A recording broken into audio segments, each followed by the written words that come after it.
भाद्रपद महीने के शुक्ल पक्ष की तीज को हरतालिका तीज व्रत किया जाता है।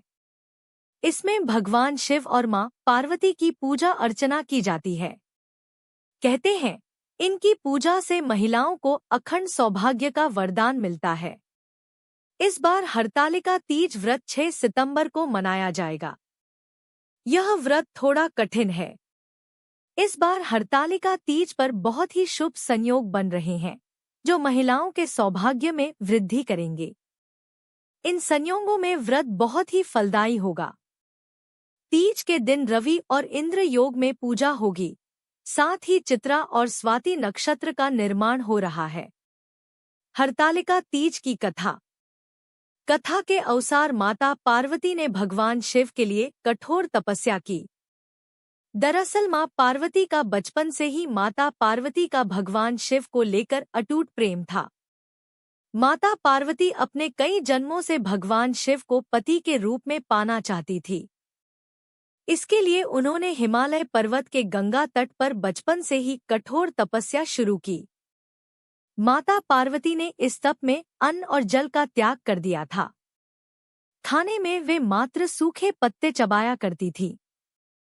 माता पार्वती की ऐसी हालत को देखकर उनके माता-पिता बहुत दुखी हो गए थे। एक दिन देवऋषि नारद भगवान विष्णु की तरफ से पार्वती जी के विवाह के लिए प्रस्ताव लेकर उनके पिता के पास गए।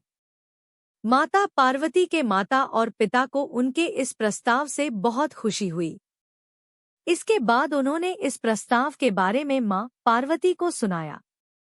माता पार्वती इस समाचार को पाकर बहुत दुखी हुईं, क्योंकि वो अपने मन में भगवान शिव को अपना पति मान चुकी थी।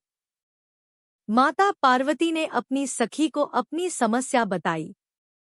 माता पार्वती ने यह शादी का प्रस्ताव ठुकरा दिया।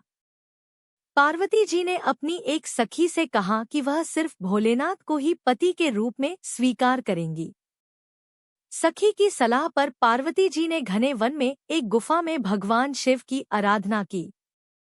भाद्रपद तृतीया शुक्ल के दिन हस्त नक्षत्र में पार्वती जी ने मिट्टी से शिवलिंग बनकर विधिवत पूजा की और रात भर जागरण किया। पार्वती जी के तप से खुश होकर भगवान शिव ने माता पार्वती को पत्नी के रूप में स्वीकार कर लिया था। कहा जाता है कि जिस कठोर तपस्या से माता पार्वती ने भगवान शिव को पाया, उसी तरह इस व्रत को करने वाली सभी महिलाओं के सुहाग की उम्र लंबी हो और उनका वैवाहिक जीवन खुशहाल रहे। माना जाता है कि जो इस व्रत को पूरे विधि विधान और श्रद्धापूर्वक व्रत करती है, उन्हें इच्छानुसार वर की प्राप्ति होती है। हरतालिका तीज पर गौरा और शिव से अखंड सुहाग की कामना करनी चाहिए और बोलना चाहिए कि भगवान हमें अजर अमर सुहाग देना। हरतालिका तीज के नियम। इस व्रत को रखा तीज में जाता है, लेकिन इसका पारण चतुर्थी तिथि के सूर्योदय में किया जाता है। अगर आपकी शादी के बाद आपका पहला तीज व्रत है, तो अच्छे से नियम पता कर लें, क्योंकि जिस तरह पहली बार रखेंगी, उसी प्रकार हर साल करना होगा। इस व्रत को एक बार रखा जाता है तो जीवन भर रखना होता है, किसी भी साल इसे छोड़ नहीं सकते हैं। तीज व्रत में अन्न, जल और फल 24 घंटे कुछ नहीं खाना होता है। इस व्रत को पूरी श्रद्धा भाव से करें और भगवान शिव पार्वती का जागरण करें और सोए नहीं। अगर आप बीमारी या किसी वजह से व्रत छोड़ रही है, तो आपको उद्यापन करना होगा या अपनी सास या देवरानी को व्रत देना होगा। क्यों रखा जाता है व्रत?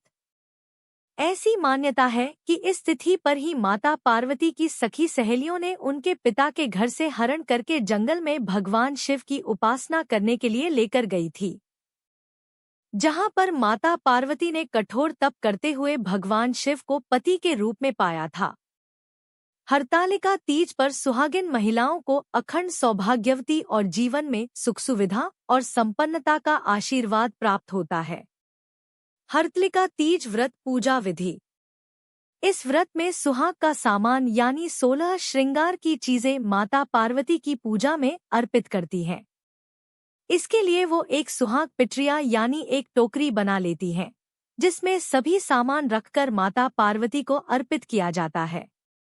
इन शुभ संयोग में हरतालिका तीज के दिन फूलों से बना फुलेरा बांधा जाता है और उसके नीचे मिट्टी के शंकर और पार्वती स्थापना की स्थापना की जाती है और रात्रि जागरण कर शिव पार्वती की पूजा अर्चना की जाती है।